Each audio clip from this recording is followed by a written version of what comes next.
നമസ്കാരം. ഓട്ടപ്രദർശനത്തിലേക്ക് എല്ലാ പ്രേക്ഷകർക്കും സ്വാഗതം. ലോകത്തെ തന്നെ നടുക്കിയ, ലോകത്തെ തന്നെ നിശ്ചലമാക്കിയ ഒരു വാർത്തയാണ് ഇന്ന് രാവിലെ മുതൽ എല്ലാ മാധ്യമങ്ങളും ചർച്ച ചെയ്തത്. ഒപ്പം കർണാടകയിൽ നമുക്കറിയാവുന്നതുപോലെ ഒരു മലയാളി ലോറി അടക്കം കുടുങ്ങി നടന്ന രക്ഷാപ്രവർത്തനം, അതും ഇന്ന് വലിയ രീതിയിൽ ചർച്ചയായതാണ്. ഇങ്ങനെ ലോകമെമ്പാടുമുള്ള മാധ്യമങ്ങൾ വലിയ പ്രാധാന്യത്തോടു കൂടി ചർച്ച ചെയ്ത വാർത്തയായിരുന്നു മൈക്രോസോഫ്റ്റിൻ്റെ സാങ്കേതിക തകരാറ് കാരണം ലോകമെമ്പാടുമുള്ള പല സ്ഥാപനങ്ങളുടെയും പ്രവർത്തനം സ്തംഭിച്ചു എന്നുള്ളതാണ്. അത് ഏറ്റവും പ്രധാനമായി അല്ലെങ്കിൽ ഏറ്റവും കൂടുതലായി ഈ സാങ്കേതിക തകരാറ് ബാധിച്ചത് വ്യോമയാന മേഖലയായിരുന്നു. ലോകമെമ്പാടുമുള്ള പല എയർലൈനുകളും സർവീസുകൾ നിർത്തിവെക്കേണ്ട സാഹചര്യത്തിലേക്ക് വന്നു. പല എയർലൈനുകളുടെയും വിമാനങ്ങൾ താഴെ ഇറക്കേണ്ടി വന്നു. വിമാന ബുക്കിംഗ് നിർത്തിവെച്ച സാഹചര്യമുണ്ടായി. പല ബുക്കിങ്ങുകളും മാനുവലായിട്ടാണ് നടന്നത്. ലോകമെമ്പാടുമുള്ള വിമാനത്താവളങ്ങളിൽ നിന്ന് നിരവധി വിമാന സർവീസുകൾ ഇന്ന് റദ്ദാക്കുന്ന സാഹചര്യവുമുണ്ടായി. വ്യോമയാന മേഖലയെ മാത്രമല്ല, ബാങ്കിംഗ് മേഖല ആകെ സ്തംഭിച്ചു. ആശുപത്രികൾ, സൂപ്പർ മാർക്കറ്റുകൾ എന്നുവേണ്ട ലോകത്തിൻ്റെ നാനാ ഭാഗങ്ങളിലുള്ള സ്ഥാപനങ്ങളും കമ്പ്യൂട്ടർ അധിഷ്ഠിതമായ സേവന മേഖലകളുമെല്ലാം ഇന്ന് വലിയ തടസ്സം നേരിട്ടു. ലണ്ടൻ സ്റ്റോക്ക് എക്സ്ചേഞ്ചിൻ്റെ പ്രവർത്തനം പോലും സ്തംഭിക്കുന്ന ഒരു സാഹചര്യമുണ്ടായി. ഇത് മൈക്രോസോഫ്റ്റിൻ്റെ തകരാറാണ് എന്ന് വ്യാപകമായി മാധ്യമങ്ങൾ റിപ്പോർട്ട് ചെയ്തു.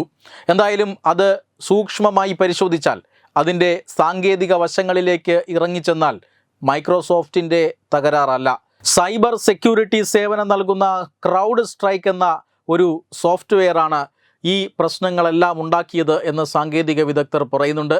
ഈ ക്രൗഡ് സ്ട്രൈക്കിൻ്റെ ഒരു അപ്ഡേഷൻ അത് നൽകിയത് മുതലാണ് ഈ മൈക്രോസോഫ്റ്റ് വിൻഡോസുമായി ഈ അപ്ഡേഷന് ചില പ്രശ്നങ്ങൾ ഉണ്ടാവുകയും ഈ സാങ്കേതിക തകരാർ പല ഘട്ടങ്ങളിലും ഉണ്ടാവുകയും ഈ സാങ്കേതിക തകരാർ ബാധിച്ച കമ്പ്യൂട്ടർ ശൃംഖലകൾ ഒന്നാകെ നിശ്ചലമാവുകയും ഈ കമ്പ്യൂട്ടർ ശൃംഖലകൾ ഉപയോഗിച്ചു കൊണ്ടിരിക്കുമ്പോൾ തന്നെ ഈ കമ്പ്യൂട്ടർ ഓട്ടോമാറ്റിക്കായി റീസ്റ്റാർട്ട് ആവുകയും അതുവരെ ചെയ്തു തീർത്ത ജോലികളെല്ലാം അല്ലെങ്കിൽ ഡേറ്റയെല്ലാം നഷ്ടപ്പെട്ടു പോകുന്ന ഒരു സ്ഥിതിവിശേഷം ഉണ്ടാവുകയും ചെയ്തു. ഇതാണ് വലിയ സാങ്കേതിക തകരാർ. ഈ തകരാറാണ് ലോകത്തെ മുഴുവൻ ഇന്ന് സ്തംഭിപ്പിച്ചത്. എന്തായാലും ഇന്ന് രാവിലെയോടുകൂടി തന്നെ സാങ്കേതിക തകരാർ പരിഹരിച്ചു എന്ന് മൈക്രോസോഫ്റ്റ് അറിയിക്കുന്നുണ്ട്. പക്ഷേ ഇതുമായി ബന്ധപ്പെട്ട അനുബന്ധമായ ബുദ്ധിമുട്ടുകൾ, അനുബന്ധമായ പ്രതിസന്ധികൾ അതിപ്പോഴും തുടരുകയാണ്. അത് എത്ര ദിവസത്തേക്ക് നീണ്ടു നിൽക്കും എന്നറിയില്ല. പക്ഷേ വളരെ തന്ത്രപ്രധാനമായ വ്യോമയാന മേഖലയിലടക്കം ഈ കമ്പ്യൂട്ടർ സംവിധാനത്തിലെ സാങ്കേതിക തകരാർ വരുത്തിവെച്ച വലിയ ഒരു പ്രശ്നം, അത് ഇന്ന് എത്രത്തോളം വ്യാപ്തിയുണ്ട് എന്ന് മനുഷ്യർ മനസ്സിലാക്കിയ ഒരു ദിവസം കൂടിയാണ്. എത്രത്തോളം സാങ്കേതിക വിദ്യയെ നമ്മൾ ആശ്രയിക്കുന്നുവോ അത്രത്തോളം ഇത്തരം സാങ്കേതിക തകരാറുകൾ നമ്മളെ കൂടുതൽ വേട്ടയാടിക്കൊണ്ടിരിക്കും എന്ന് ഓർമ്മിപ്പിക്കുന്ന ഒരു സംഭവം കൂടിയാണ് ഇന്ന് നടന്നത്. സാങ്കേതിക തകരാർ ലോകത്തെ തന്നെ പിടിച്ചു കുലുക്കിയേക്കാം. ഭാവിയിൽ നടക്കാൻ പോകുന്ന വലിയ ദുരന്തങ്ങൾ പോലും ഈ സാങ്കേതിക തകരാറുകൾ കൊണ്ടുണ്ടാകും എന്ന് മനുഷ്യനെ ഓർമ്മിപ്പിച്ച ഒരു ദിവസം കൂടിയായിരുന്നു.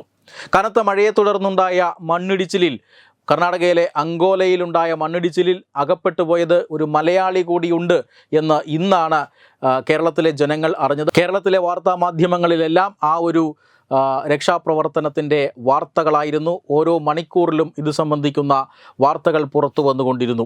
ലോക്സഭാ തെരഞ്ഞെടുപ്പുമായി ബന്ധപ്പെട്ട പ്രശ്നങ്ങൾ അല്ലെങ്കിൽ അതുമായി ബന്ധപ്പെട്ട വിവാദങ്ങൾ അത് ഇതുവരെയും ഒടുങ്ങുന്നില്ല. ഇനിയും അതിൻ്റെ അനുരണനങ്ങൾ സംഭവിച്ചു കൊണ്ടിരിക്കുന്നു. പ്രത്യേകിച്ചും CPM SNDPയെ കടന്നാക്രമിക്കുന്നത് തുടരുകയാണ്. ഇതിനെതിരെ ശക്തമായ ഒരു മുന്നറിയിപ്പുമായി വീണ്ടും BJP രംഗത്തെത്തിയിരിക്കുകയാണ്. അതായത് മുസ്ലിം വോട്ടിന് വേണ്ടി CPMഉം മുഖ്യമന്ത്രിയും നടത്തിക്കൊണ്ടിരിക്കുന്നത് നിലവാരമില്ലാത്ത ഇടപെടലാണെന്നും SNDPക്കെതിരായ CPM ഭീഷണി വച്ചു പൊറുപ്പിക്കില്ലെന്നുമാണ് BJP സംസ്ഥാന അധ്യക്ഷൻ K സുരേന്ദ്രൻ ഇന്ന് തൃശ്ശൂരിൽ വാർത്താ മാധ്യമങ്ങളോട് പറഞ്ഞത്. അതായത് മുസ്ലിം വോട്ടിന് വേണ്ടി നിലവാരമില്ലാത്ത ഇടപെടൽ CPMഉം മുഖ്യമന്ത്രിയും നടത്തുന്നു. ചില ക്രൈസ്തവ സംഘടനകളെയും ഇവർ ലക്ഷ്യം വയ്ക്കുന്നുണ്ട്. ഇതിനെതിരായി ശക്തമായ ഐക്യനിര കെട്ടിപ്പടുക്കും. NDA മുന്നണിക്ക് പിന്തുണ നൽകിയതിൻ്റെ പേരിൽ ആരെയും ഒറ്റപ്പെടുത്തി ആക്രമിക്കാൻ അനുവദിക്കില്ല. ഈഴവ സമുദായത്തിൽ വലിയ മാറ്റം പ്രകടമാണ്.